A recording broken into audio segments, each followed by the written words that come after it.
Drivers in Jersey are the first in the British Isles to be offered a new fuel which it's claimed halves vehicle emissions. X-Mile is already popular on the continent and is now being sold in St Brelade.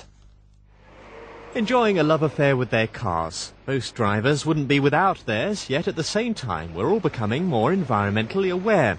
So the idea of being able to fill up with a fuel which can apparently cut harmful emissions by half certainly seemed worth investigating. So we wanted to put the new fuel to the test, and to do that we had to get a reading beforehand. So we brought Channel Television's oldest van down to DVS for testing. Even though it's old, it's come up with pretty good results so far, hydrocarbon levels of around 50. But when we fill it up with the new X-Mile fuel, we'd expect that to be reduced by around 50%. That result is unexpectedly low for an older vehicle, and typically levels of emissions would be higher. But DVS assure us the test was accurate.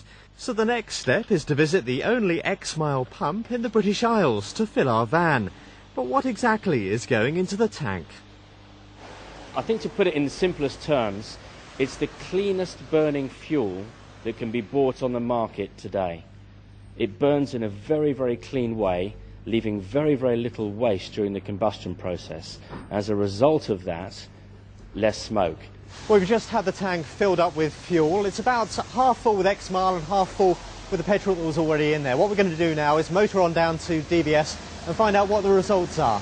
Back at DVS, and it's time to see whether we really have cleaned up our act. The principle behind the new fuel isn't new. It's been around for 20 years, but it's seen an explosion in its popularity recently across parts of Europe. So are we about to see the reason why? OK, well, Chris has just handed me the new figures. We've been for a 25-minute drive.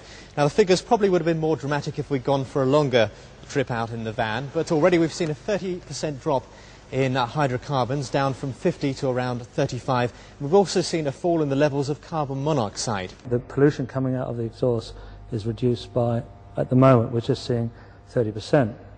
But if the vehicle was used for another hour and a half, it would be down to 50% reduction in emissions, purely because the enzyme is helping the fuel to ignite properly.